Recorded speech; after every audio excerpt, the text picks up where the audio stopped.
shit. Oh, I'm just all I'm saying really is I'd love to hang out with drunk Uncle Denzel. I would also love to hang out with drunk Uncle Denzel. He'd throw a couple fists around, but like I don't think that's a problem. I don't know how to defend myself. He'd hurt me. Oh, he'd hurt me bad. You don't think he could go a couple rounds with drunk Uncle? No, dude. Here's the thing: is that like drunk Uncle Denzel, he's got that old man strength, dude. Oh, like, you're right. It's crazy. I did. It's because he's got drunk man strength, black man strength, and old man strength. Yeah, and like the thing is he gets stronger with every gray hair. It's insanity. Like if you watch old movies with him where he's like fucking not old, like John Q doesn't look that strong. Yeah, no, yeah, and even in like Training Day, he doesn't look that strong. But in Fences, he looks like he could like. It's like Equalizer, dude. He's Equalizer strong in Fences. It's absolutely insane. True. He might be stronger in Fences, honestly. Welcome to the Movie Epidemic podcast. Welcome. We're doing Larry Rose style today. Larry Rose. Charlie's got his snowball mic, which I think is for children. It looks like a children's microphone. Absolutely. It's for like kids who make like projects on Windows Movie Maker, stuff like that. Oh, okay. Yeah. Snowball Ice. Yeah, Ice. They give it a fun and appealing name, and they make it very easy to use. It's just through it. You can see that if you're watching on the video, you can just see the firewire. It's just literally any firewire. I have like 7 at home. Firewire? I don't know. Maybe this goes into a USB. Yeah, maybe. Yeah, I don't think it's actually firewire. I don't think it's fire. I just don't think I know what the word is for this. What is the word for this? I think it's just like. I think that's a USB. I think that's just a USB cable. I have like 6 extras because that was the problem with my last mic. Is that like it started to go and it was the cable, so I was like, fuck it, I'm throwing the whole thing out.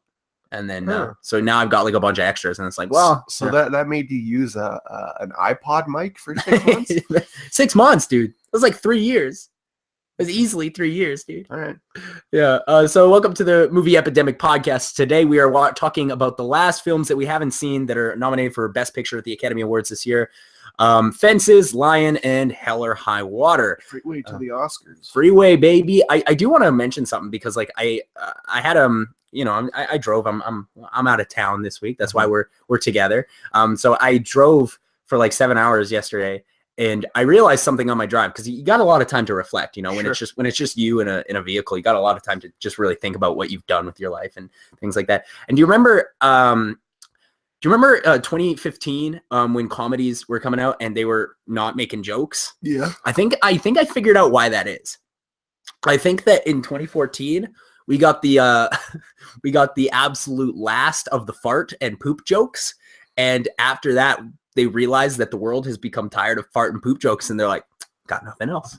I got nothing else. I got no more material. Yeah, there's no other material other than this. Either way, we're not talking about anything funny today.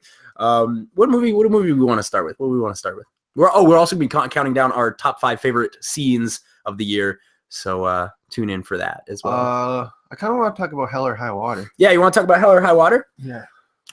It's pretty good. It's fine. I don't understand why it's nominated. Yeah, it's nominated for Best Picture, and it does seem a little procedural. It's dry, dude. It's so dry. See, because there, like, I do like it is kind of shot like a 70s, like a bank heist movie, and it's like a true modern day Western as well in its dialogue and its writing. Sort of. Yeah. It's shot like a Michael Mann movie or something. Yeah. But then what just completely pulls me out of it? Fucking modern day vehicles. Like modern day vehicles. Yeah. As soon as I see an ugly Ford fucking Dodge Ram. Oh, Jeff Bridges driving around with his an ugly car. Alberto friend. It's such an ugly vehicle. Yeah. And it just completely pulls me out of this because I'm like, this could be any time period, really. Yeah. And then they put in and it's shot on digital, which I think is another problem for me, especially when you're shooting like modern day stuff. You know what really pulls me out of this movie, and it's probably one of the things that I liked the least about this movie, is that like while Ben Foster, like clearly this part was written for him, the other part was clearly not written for Chris Pine, and he's just kind of there, and his character is like really flat, and like all these people are talking about how great of a guy he is, when in reality he's not a good. First of all, he's not a good character. He's certainly not a likable character. And he's flat. Like all his dialogue is really boring. He's not very good. I think he's adequate, but I don't think that he's ready to rumble into an Academy Award film. You know, and because like there's a certain standard with films that come out specifically for the Academy Awards, and because Ben Foster is like actually incredible in this movie, and like he's basically the one thing I liked really, because he's clearly a madman. That's a madman. Yeah, absolutely. He's crazy. He's a crazy person. That's an insane person. And like I have no problem with that. On the other hand, you have the Mexican cop Alberto. I don't remember what the name of the actor is, but that guy is pretty good. I think he was adequate enough for a movie of this caliber. Sure. Jeff Bridges, on the other hand, like when is enough? You know, when is enough? So Jeff Bridges we talked about this when we talked about Seventh Son. You remember that movie? Mm-hmm. We talked about Seventh Son a couple of years ago, where like Jeff Bridges, I probably like around 2008, 2009, he realized that he can mumble all his lines and still get paid the same amount of money. Yeah.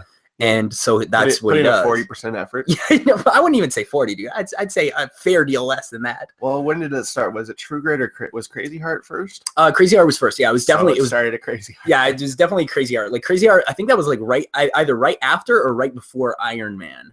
So it was like 2008. It was after, because Iron Man was 2008 and Crazy Heart was 2009. Okay, yeah, that makes sense to me. That makes sense. So Jeff Bridges shows up, does not give a shit, like he doesn't care, and that's sort of, I think, the problem. And a lot of people are like, oh, I think he's great in this movie, and it's like, I think you got to rewatch the movie then, because he is not good.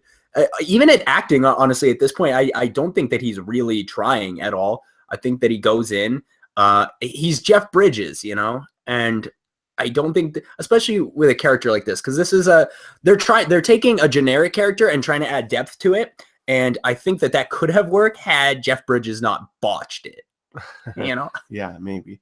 I do like, this is like a Texas thing. So that there's like a lot of like locals trying to do like be their own cops and stuff.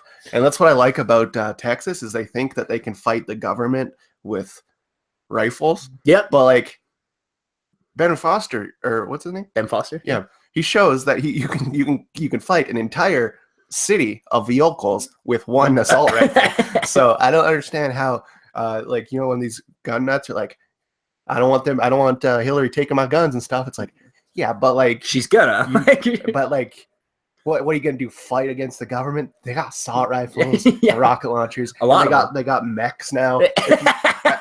I saw this thing about Area 51. They're building a mech right now that can split a car in half. Dude, that's crazy. They have drones, dude. They don't even have to show up and they win. Like that's how crazy the government is. You're gonna fight the army? Yeah. With what are they? I don't even know. They're like rifles, I guess. Yeah. I don't know anything about guns, but I'm certain you can't fight the army with rifles. Well, yeah, it's like hunting rifles and sawed off shotguns, and it's like that's not gonna work. Because they have. I mean, there probably is a lot of Texans that like assault rifles and stuff. Yeah, and I think there are, like, because like Texas is obviously like probably the gun capital of the world. A lot of guns there, dude. A lot of guns. We know a fellow from Texas. More guns than Mexicans. We know a fellow from Texas. He always has a pistola. He's always got a pistola, you know, hidden somewhere on his body. Yeah, that's why I like him. Yeah, he'll carry. Yeah, he'll carry heat. Absolutely. Yeah. So it's crazy, but like.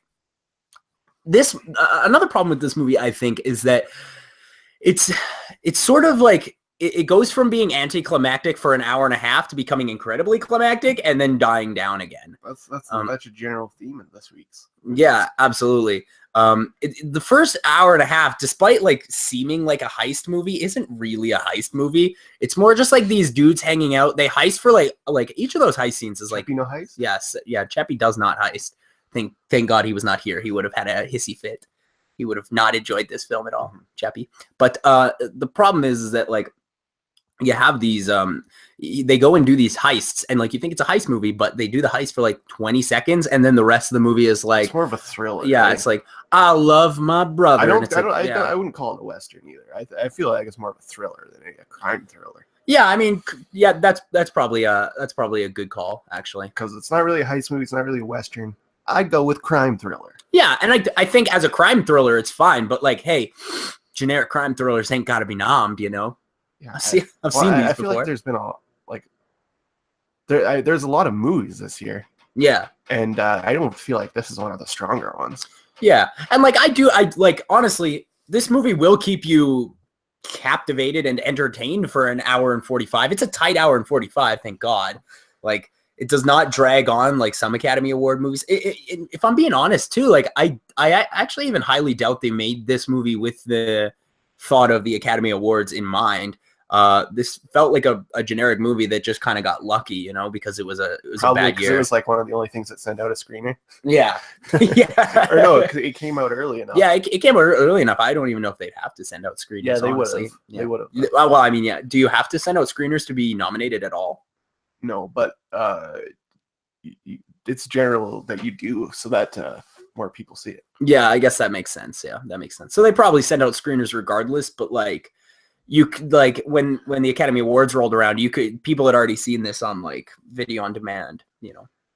Well, it came out like in September or something, or like yeah, but it hit video on demand early. Like I think it was like maybe November, like because it came out to theaters and then it hit video on demand like really quickly. I feel, which I think in some ways is a pretty good pretty good idea to have. It worked. Yeah. They got nommed. Yeah, I agree. They did get nommed. Hey, what if it pulls an Argo and wins? What if it pulls a straight Argo and wins? No. It might though. Argo won. It's not good. Argo was like pretty good though. Argo is pretty good. Yeah, fair enough. But like, I would say Argo is at least a full star and a half better than this movie. Yeah, maybe a half star or a star better. I don't use half stars though. So. Oh yeah, that's true. Maybe I'd say maybe 1 star better then. Sure, maybe 1 star better. I think that is correct. I think I have Argo rated 4 stars and this movie rated 3 stars. So. 3 stars? I gave this 3.5. I know you don't deal in half. So. I don't. That's a tremendous waste of time. Absolutely, in my opinion. Profound. It's a profound waste of time. But yeah. Why are you overcomplicating shit with half stars? Yeah, I don't know because it's a full star. Yeah, if I was gonna do half stars, I might as well just do it out of 10. Yeah. Might as well just do it out of 10. Do it out of 10. Why are we doing half stars? And then once you go to 10, you know what happens? I overcomplicate it again with more half stars. Oh yeah. Might as well do it out of 20. Might as well do it out of 100, right? Fuck it, let's just do it out of 100. Let's just give it a percent. Hey man, this movie got a solid 78% from Chadley. Give it a report card rating. Yeah, absolutely. Give it a B. Yeah. Give it a B-. Like what's that kid movie critic? Lights Camera Jackson. Lights Camera Jackson. I think he does the A through F. Hey man, that movie or that show's crazy because that kid clearly does not know anything about movies. It's awesome.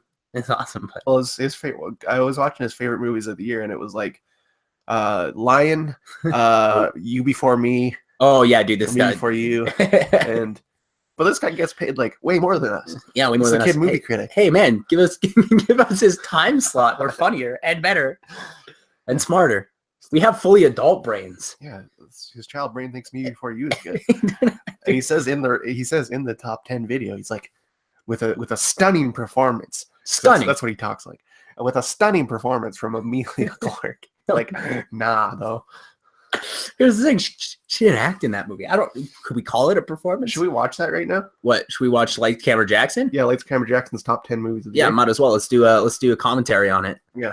Lights, all right. Camera Jackson. Jack. Is that like a YouTube show or like? Because like I've seen it before, but I don't know exactly where it originates from. Yeah, he has a blog and he's on YouTube, I think. Oh, Lights Camera Jackson's top 10 movies of 2016. Oh wow, he is. He used to be younger. 2016 was an interesting year for the movies, he says. Is that even? I agree, though. I do agree. Yeah, there has been a lot of misses, a lot of garbage. Oh, he put Lion on his top 10 list. That's how we know he doesn't know. Although, to be fair, I don't think the Academy knows anymore either. The Weinstein Company. Yeah, the Weinstein. But you know what? We will be talking about this movie in a little bit. See, this I agree with, though. Oh, number 9, The Accountant. Yeah. Why did nobody like this movie? He says something in here that I've...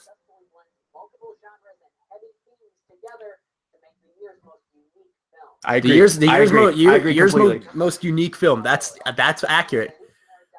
I haven't actually seen this. What is this movie? It's pretty cool. It's this movie called Tower, and it's like it's about a school shooting, but they animated it, so it's not as bad. Oh, okay. So like, so it's not as bad when you see the kids get shot. So you can show it from kids. Oh, dude, The Founder. I haven't seen this yet. I watched this Keaton back last night. It's Keaton's back, dude. Keaton's back. Incredible, dude. I really want to see it. Like maybe I'll. Let's watch it for next week. Maybe. Yeah. Let's do that. We'll watch The Founder. Absolutely. Ooh, he got Me Before You on there. I want to hear him say stunning performance. Emotionally powerful performance. That's even more offensive, honestly, than stunning. What is this, number 5? The Little Prince. I didn't see this. Didn't this have Paul Rudd? Didn't this come out in 2015? It did, but it didn't get like a like a mass release. Yeah, and I think Netflix picked it up after. Yeah. Somewhat. OJ Made in America. I've actually heard this is pretty good. I would watch that, but it's 8 hours. So is it really? It's 8 hours because it's a miniseries. How did Lights Camera Jackson watch 8 hours of OJ Simpson talk? He doesn't got much to do. Yeah, I guess. What is Christine? I don't even know what this movie is. This is a movie about the newscaster that kills herself on there. I've actually heard that's quite good. I haven't seen that yet. Oh, okay. Lights Camera Jackson. You know what? He might have more integrity than I thought. Yeah. Other than putting me before you, because that is a rookie mistake. Well, you'll see. We're not done yet. Oh, number 2, Sing Street. Number 2, Sing Street. You know what? Y'all back that. What's number 1? Is it Suicide Squad? I don't remember actually. You know what? On my current top 10 list, like Sing Street might be pretty close to that. Number 1 is La La Land. Yeah, clearly he knows nothing. All right, that's Lights Camera Jackson. That's we just had to watch that. Yeah, Lights Camera Jackson. So clearly he does not know anything, which is too bad because like I do think it's a good idea to like what's the word I'm looking for? Expose young kids like that to cinema, because that's obviously a show targeted towards kids, and he does seem to talk about the movies that kids like should. I think he's actually pretty good, but like his opinions are a little whack. But I think that's because he's 14. Did he have any R-rated films in there? I don't think so. Yeah, I don't think he's allowed to. Yes, can he buy the tickets? Like, because it's a show, obviously they probably pay for his movie tickets and stuff. And can they legally do that? Like, just like I don't know. That seems kind of fucked up, right? I'm not sure. Yeah, I don't know enough about Lights Camera Jackson. I do think I have watched a couple of his reviews. I'm like, yeah, he's making some good points, but see, but again, he likes movies like I think he might be smarter than I am about. He's definitely smarter than you. Yeah, that's a lock. Yeah. But he did put La La Land on his list, so I just at number 1, no less. That my dad said that La La Land was his favorite movie of the year directly after we watched Fences, and I was like, yikes, right. That's tough. That's tough, especially when we just watched something clearly better than that. Fences is a little better than yeah, Fences is a little better, but we'll talk about that. We'll talk about that a little bit later. Yeah, Hell or High Water. I don't. It's one of those ones I'm kind of confused about. I'm not necessarily confused about it. It is a decent movie, but it's nothing more than that. It's empty calories. It's a crime thriller, but I've seen a million of those, and this one doesn't seem to bring that much new to the table. I feel like every Michael Mann movie is better than this, even though that's what it was clearly trying to play off of. Yeah, absolutely. And like it does, like I think they're trying to go with like the not having to like pump a movie full of exposition and just have like the visuals do all the talking for the movie, but we don't care. Yeah, we don't care. And then you put modern cars in that. Yeah, you throw a Ford F-150 and have Jeff Bridges driving it. We don't. And then care. When you see like a fucking like 2005 like shitty Sunfire car or something, and you're like, ugh. He's like a fucking Sunfire. I hate them. I hate all modern cars. They're so ugly. Yeah, it's true. They are very ugly. It's too bad that they run better than old cars, because I would rather. I would honestly rather drive a sedan from like 1992 if they drove better. I agree, because I've heard that like a Civic from this like in the last 10 years is like 3 times more efficient. Well, my dad's got a Civic, and it's a decade old now, and it's just starting to go. And 10 years I think is a pretty good life for a car. So there's new cars that when they filter the air through, it comes out cleaner now. That's how good cars are now. That's like most cars. How do they? Because they're just that good. I guess that's what we got the scientists working on. That's what we pay taxes for. We got Elon Musk working on. Yeah, absolutely. Elon. We gotta get Elon on the show. Yeah, absolutely. Call him up. I got his cell phone number. So we also put together individually our top 5 greatest scenes of the year. Sure. You ready to talk about some really good stuff that happened this year? Absolutely. Okay, well, I'm gonna start off because like my number 5 is kind of a throwaway. It's from a movie I absolutely hate, but it's just like such a baffling thing. It's a movie we haven't talked about yet, but we will be. My number 5 is the back-to-back fuck scene from Passengers. It's the most insane thing. They bang, and then it transitions into a new scene. There's like maybe one line of dialogue exchange, and then they start banging again. It's absolutely insane. That's a crazy movie. I'm actually excited to talk about that one. Yeah, it's absolutely preposterous. My number 5 is from Mel Gibson's Hacksaw Ridge, when our boy Andrew Garfield bicycle kicks a grenade. Dude, the bicycle kick grenade's pretty good. Because that is one of the most preposterous things ever put on film. You can't do that. Yeah, and it would explode as soon as you touch it. You can't even argue with it, really. Like, if anybody was like, can't do that, then they're like, but it's an American movie, and you're like, shit, you're right. I'm an American man. Sure, man. Let him bicycle kick a grenade. I don't care. It's good entertainment. My number 5 comes from yet again another movie that I'm not super keen on, but it does. Wow, yeah, that's what I meant. My number 4. My number 4 comes from a movie yet again I'm not super keen on, but there is a really good scene in it, and it is the final scene from Rogue One, a Star Wars story, where pretty good. Where Darth Vader lands in the ship, and then he just starts cranking through. You know, it's interesting. We never even talked about that in the review. I think because when we reviewed that movie, it was still pretty new, and like that's the last scene in the movie, and I didn't want to give it away for people. Oh, right. I think we did say something about like how ballsy it was to save your best scene for the last 3 minutes of the movie. But yeah, like that scene, like despite all the other characters in the movie being like incredibly flat, that scene where Darth Vader lands on the ship and then just starts tussling stuff up, and he cranks through them, Buck. Mm-hmm. He cranks right through. Kills a lot of people. Yeah, it's insane. It's my insanity. Number 4 is from the movie The Handmaiden. I haven't seen this yet. Which we'll be talking about soon. This is the octopus from The Handmaiden. I don't want to really say anything more, but if you've seen it, you know what it is. Yeah, don't go into detail because I haven't seen it yet, and I'm actually extremely excited to watch it.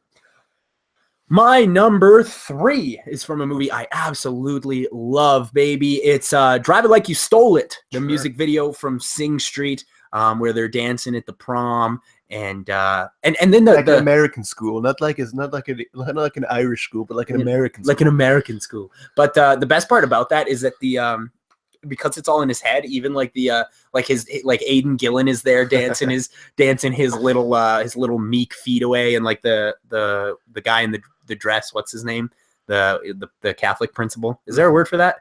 Yeah, it's like is it like priest, is it just priest, is it that easy? It might be. He might just be a priest, I don't know. But yeah, that movie's absolutely fantastic, and that scene is so much fun. There's so much energy being thrown around, and that's what I like so much about it. My number 3 from Moonlight, teaching him to swim. Yeah, it's good stuff. It's a great scene. Yeah, it's a fantastic movie. Yeah. My parents watched that movie last night, and they're like, I don't understand why this is nominated. And I'm like, well, you're wrong, man. Don't they also like Boyhood though? Yeah, that's true. So they did the like white Boyhood. version of Yeah, they did like Boyhood. That's true. But they didn't like what's his name, Ali. They didn't like him. Oh, Marshall Ajo? Yeah, Marshall Ajo. They didn't like him. They said that he was like, nah, he's the best. He's not really in it. They're like, he's not even in this movie. It's like, yeah, that's why he's supporting actor, not best actor. My number 2. Sometimes you got to melt a few bodies. This is from 10 Cloverfield Lane, baby. All right. I'm killing and melting bodies. 10 Cloverfield Lane. I love this movie. Yeah, John Badman. So it's so good. And like nobody talked about it. It's my top 10, so we're gonna talk about it. Yeah, absolutely. We'll be talking about it next week when we count down our top 10 favorite movies of the year. My number 2 from Manchester by the Sea, the scene where he meets his ex-wife. It's probably the most devastating scene I've ever seen. I didn't put this on my list, and now I feel like an absolute fool because this is absolutely, this is an amazing scene. And yeah, I think we even talked. I was like, yeah, I'm gonna put this on my scene list, and I didn't. But you didn't. I didn't. I'm a fool. I forgot. But that being said, my favorite scene of the year comes from an animated movie. Actually, comes from Zootopia. It is the sloth DMV scene. Yes, yeah, I love the sloth DMV, dude.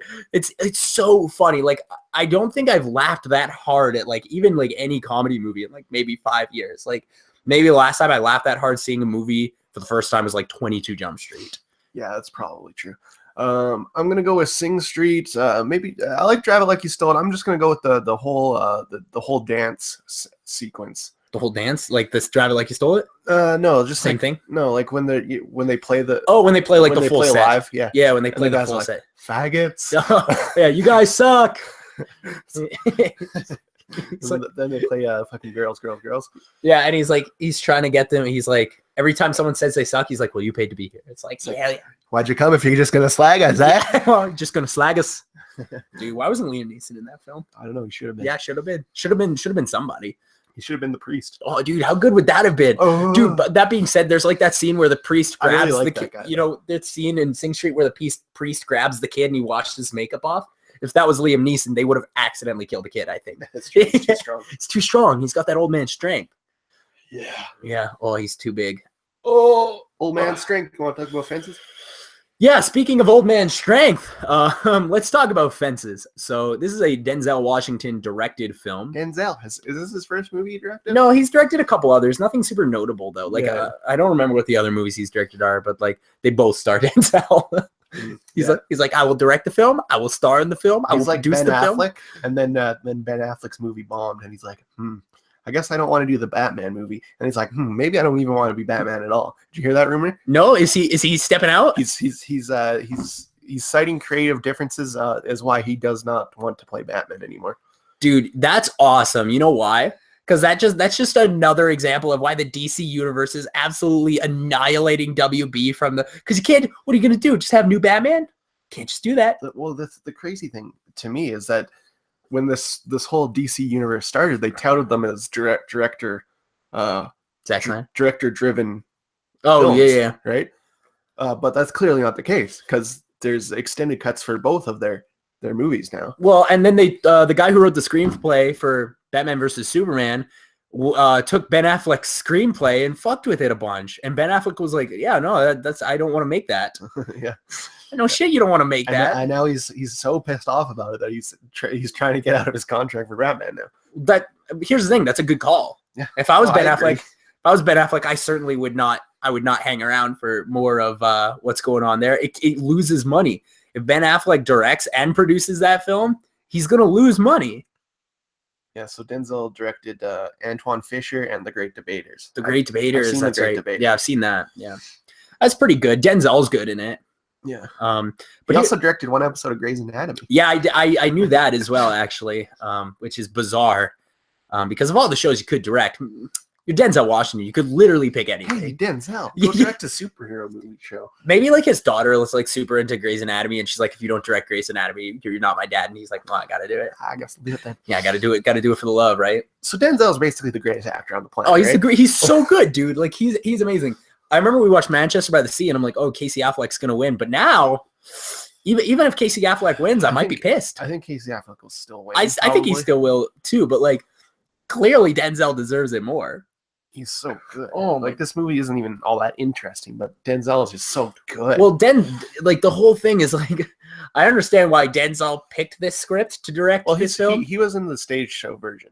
Yeah, but like, here's the thing: is that like I would understand why he'd want to make a movie about this because he's like, I want to make a movie because like if I were a director and / actor, I would certainly want to direct a movie where I have all of the dialogue. Yeah, where it's really just about me. But like Denzel is not even only the person who's incredible. Viola Davis, she'll win. She's great. She's gonna win. That's it. She is incredible. There's a scene in this movie. I'm just gonna go straight on a limb. This is like one of the best movies I saw this year.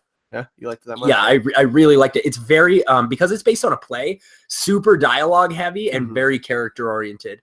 And I think that works really well. It's also got a great balance, which we've been talking about that recently. Like movies just don't have balance anymore because it's either like relentlessly joyful or relentlessly miserable. Like there's no in between. Whereas this movie, I think, is balanced enough where you got a little bit of both. Well, it's nice to reel it back because I feel like this was a year where it was a lot of movies where it was constantly going two things.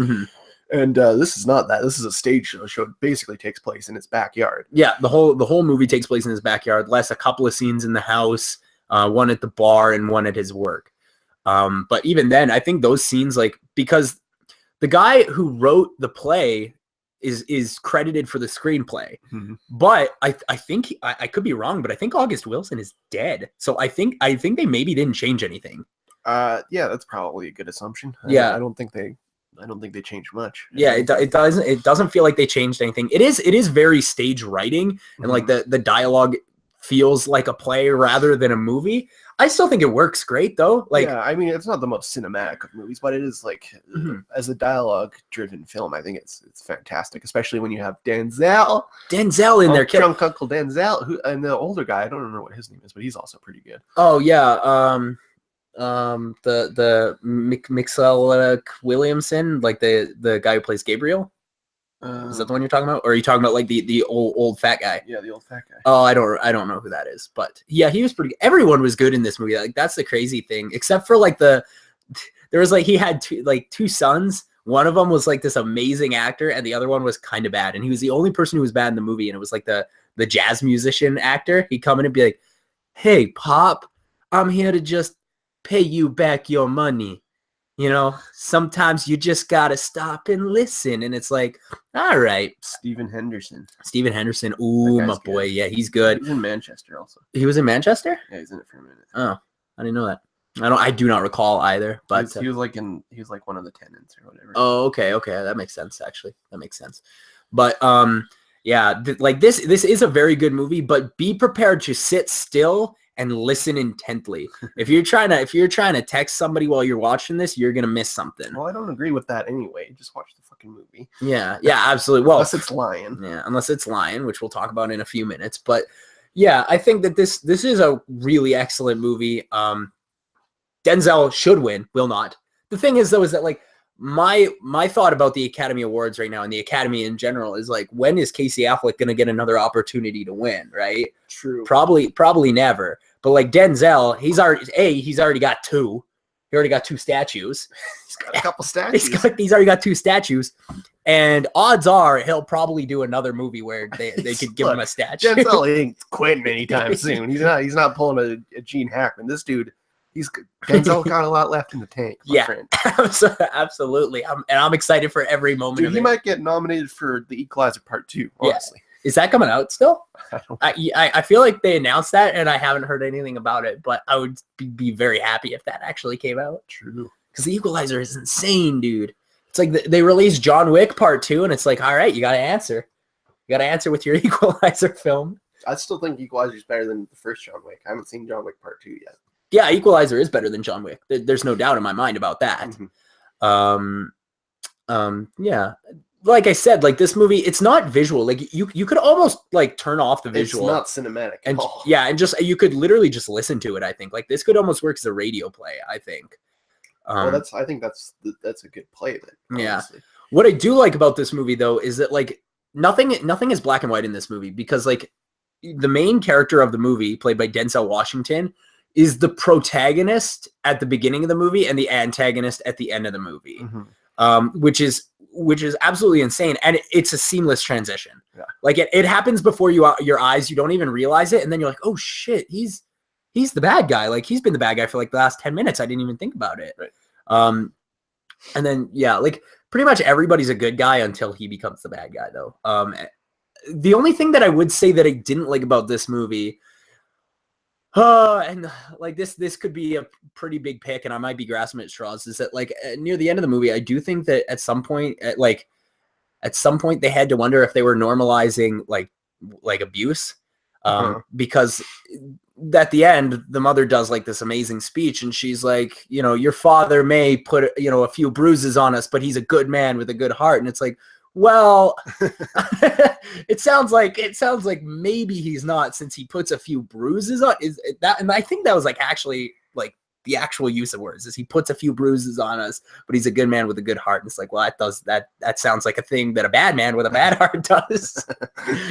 Sounds like something a drunk man with a drunk heart would do. Another thing too is like the whole movie is basically about how the main character is a martyr. Like he's a huge martyr, and the entire movie is just like how being a martyr can make you just so incredibly bitter and decrepit. And I think it's shown really well in this movie. Denzel can direct, dude. Denzel can direct. I'd like to see him do something on a bigger scale, maybe. Yeah, absolutely. Maybe, you know, throw him the Batman movie. That might save it. Denzel Batman. Yeah, give him the Batman. Did you hear who was in talks for the Suicide Squad 2? No. Mel Gibson. Oh, the Gibson? They're trying to get Gibson for Suicide Squad 2, a sequel. I can't imagine he does it, but if he does, that might be awesome. You know what? It could be good. Like, because Mel Gibson is good at visual too, so like I think that could be all right. If he does it, I'll give it a chance. I hope that Mel Gibson gets into the studio on day one. They're like, all right, you can direct this movie. Because like, David Ayer is making the Harley Quinn movie. Yeah, no thanks. Yeah. I kind of like Margot Robbie as Harley Quinn though, like honestly. Well, they're making a full movie with her. So. Yeah, you know what? That might be all right, because that was like my big problem with Suicide Squad, is that all the interesting characters were like bogged down. Characters out of there. Yeah, they were bogging them down. Praise Jack. Yeah. Jack Courtney. Yeah, absolutely. Praise Jack. I hope that Mel Gibson's first action order is to fire Jared Leto.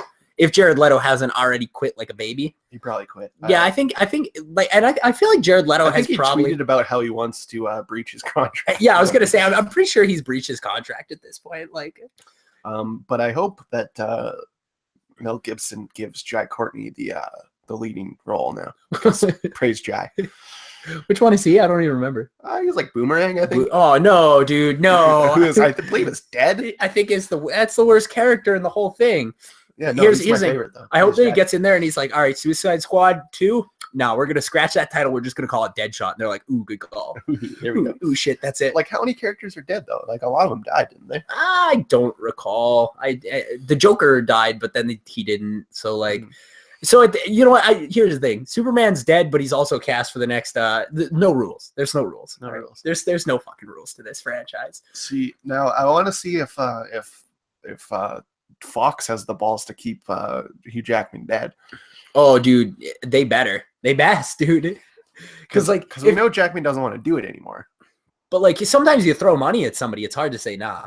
You know, and like that's what happened with Robert Downey Jr. He said he was done with Iron Man after like Iron Man 2. Yeah. And then they're like started throwing money at him, and he's like, ooh, don't gotta work anymore. Live in Malibu. Yeah, live in Malibu. All I gotta do is stand in front of a green screen for like a month out of the year, and then I can like hang out and just like fucking do chin ups. Malibu so much. Dude, he's such a big he'll go anywhere. He'll go anywhere in Florida though, to be fair. Like he will go anywhere in Florida. Mostly Malibu. Not Malibu's in California. Malibu is in California. Apparently I do not know anything. I'm thinking of there's something else in Florida. Miami? Yeah, that's what I'm thinking of. That's a different place though. Although I think Robert Downey Jr. may also have an abode in Miami, to be fair. I would not put it past him. He seems like he would hang out with Pitbull. I feel like the other 11 years months of the year, Robert Downey Jr. like owns an orchard or something. Like I feel like he does something really weird, like he picks oranges or something. Yeah, something to keep him off the coke. Yeah, yes. Absolutely. Because like he can't go back. I think he's already slipping though. Is that's the thing? Is it like it could be when you've got that much money in your bank account? He might just be really deep into coffee or something. I feel like a lot of those dudes that got off drugs are just super deep into coffee now. Yeah, that's very possible. And they're doing like the cold brews and they're like extracting, they're grinding and extracting and making their own iced coffees and stuff. Well, like if I was Robert Downey Jr. and I'm looking at my bank statement, like here's the thought that would have to go through my mind. I want to talk to the coffee people for a minute. Okay. When you're looking for a coffee, here's what you want. Now I've tried pretty much every coffee there is and every variation. What you want to look for is they have like little notes on them, like what the flavors are. What you want is something that says dark chocolate with a citrus finish. Look for that. That's perfect. The perfect amount of bitterness, no aftertaste. That's what you want. Well, I had me an Irish coffee this morning. Yeah. Which was crazy because I was hungover. It's like, all right, better, start the day. Then I had a mimosa. Brett drank 4 beers last night and he got blackout. I did not. I had like 7 because I was pre-drinking with my dad. We were watching New Jersey and New Islanders. Wow, just the Islanders. So me and my dad were pre-drinking. Sure you were. Yeah, sure I was. But I did get pretty blacked. No, I wasn't black, but I was pretty drunk. I did not throw up. That's all I will say. Oh, God bless. Which typically I do. So vomit free 2017. I almost ordered. Yeah, I am vomit. No, I'm not vomit free in 2017. But I almost ordered an anchovy pizza, which I have no intention of ever trying. They're pretty good. They're salty. Yeah, and then they showed up to my house and then there was no anchovies because I forgot what I ordered. Like I ordered pizza and I did not recall. Yeah, all right. Well, none of that matters. What was I saying? Right. Oh yeah. If I was Robert Downey Jr. though, and like I'm looking at my bank statement, it's hard not to have the thought like, well, how much less is there really going to be after, just one bump of Coca-Cola, just one little Coca-Cola bump. Just one bump. And then it's a slippery slope. Suddenly he's living on the streets. That's how I feel about John Jones, the UFC fighter that keeps getting busted for cocaine. He's the best in the world. Sometimes you got to stop, right? Party. Yeah, like you got to stop at least once. Apparently, because he's so good, apparently that he would stop his training camp like a week before the fight, and then he would just get blackout and party for a week straight. It's like, what? That's amazing. That's incredible.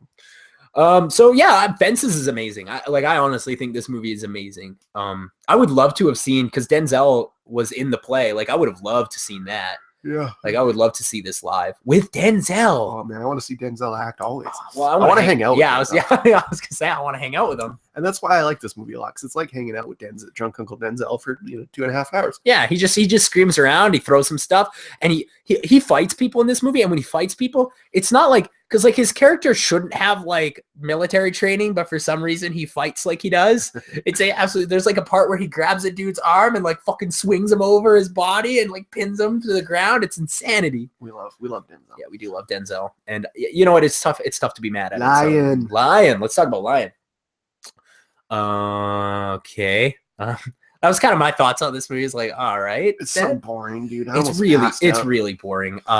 I know a lot of like I think that there is an audience for this movie. Like I really do. The Weinstein Company film, where you know it's going to be a little cheesy, a little emotional. Is this a Weinstein movie? Yeah. Oh, you know what that means, right?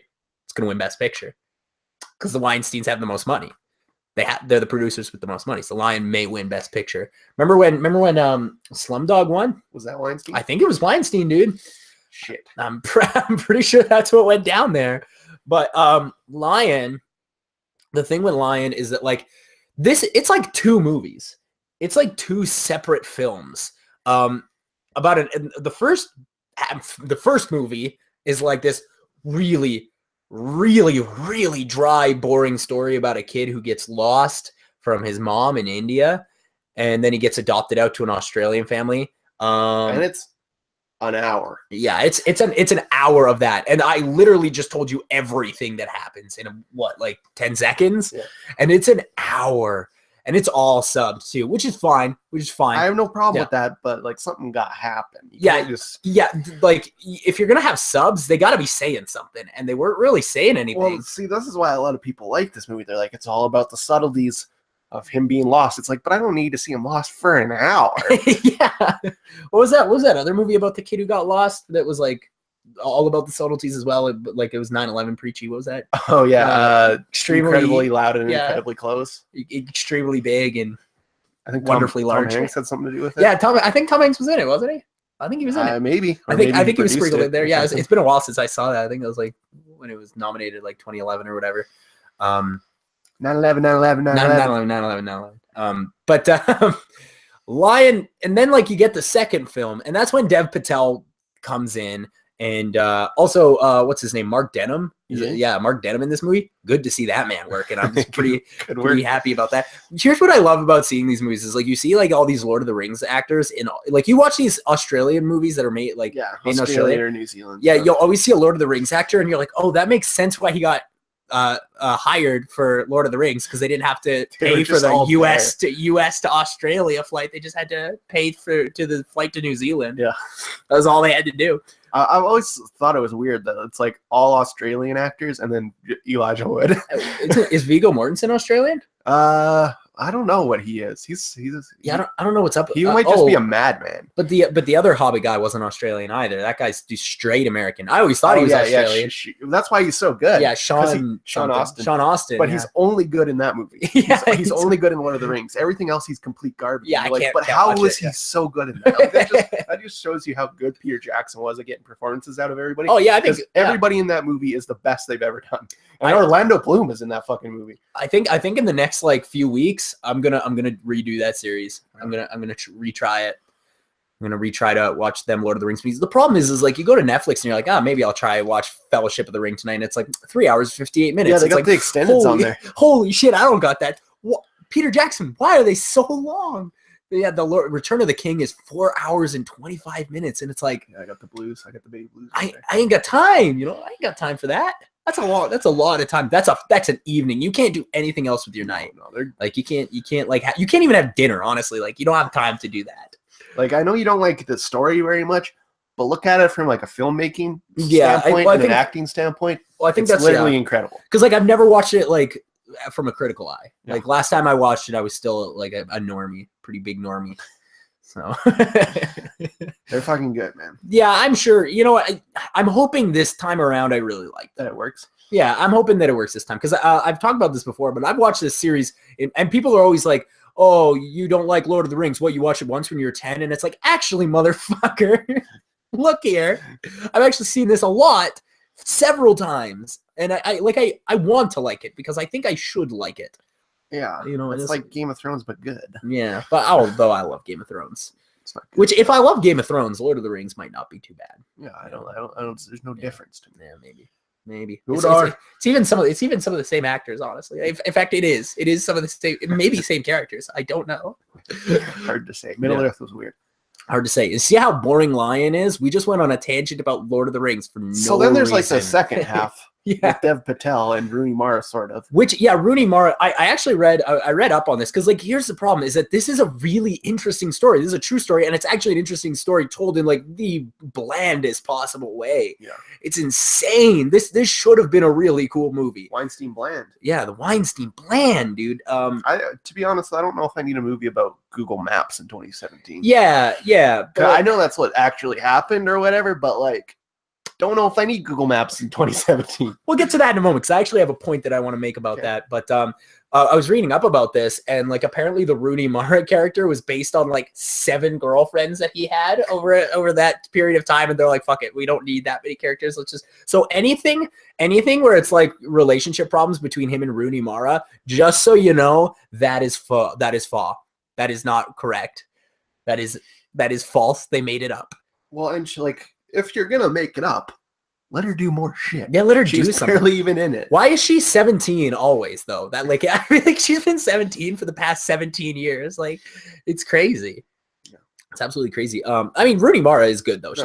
She's a good actress. I like Nicole Kidman, man. I like Nicole Kidman. Surprisingly good. Yeah, super good in this movie. And I think that Dev Patel. I think a lot of the performances are really good in this movie. It's just so goddamn boring. Mark Denham's so good, dude. But like Dev Patel, like I think his best supporting actor nomination, I think that's deserved.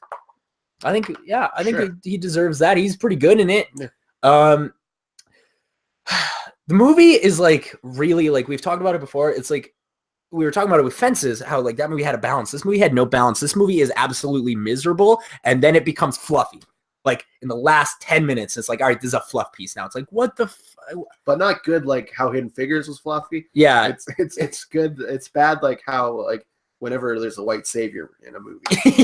yeah, honestly. Like it's the movie where Nicole Kidman swoops into India and like she picks them up out of the dirt. Steals them. She's a white savior, and she even she has like a conversation with him at one point where she's like telling him that I can't remember exactly what she said, but she explained why she adopted them.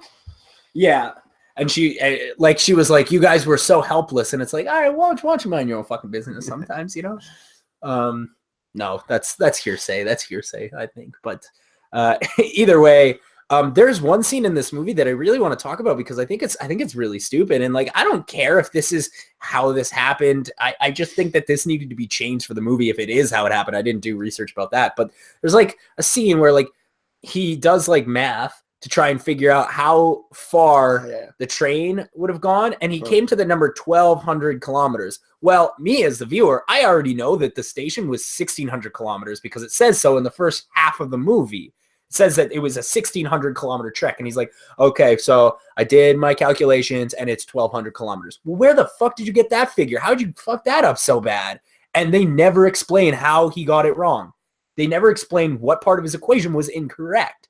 And then, and this is my biggest problem, he gets so upset looking in this 1,200, looking on Google Maps at this 1,200 kilometer radius that he just pokes outside and just happens to fall upon the village that he lived in. And it's like, whoa, that wouldn't have happened. Right? Well, isn't it that he was going the wrong way down the train track or something? No, I don't think so. I think his equation was just wrong. No, I think this is why it's even worse, though. Yeah. It's because he spent 4 years trying to figure this out, and he didn't realize that trains run both ways because he went the wrong way.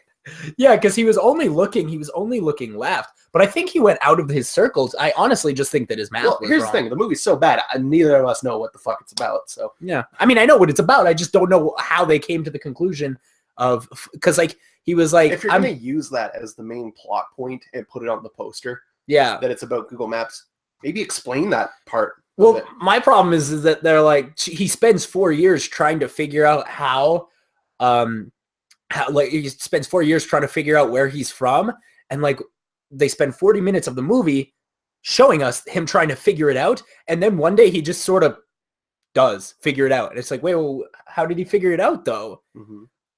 I think it's bonkers. It seems weird to me.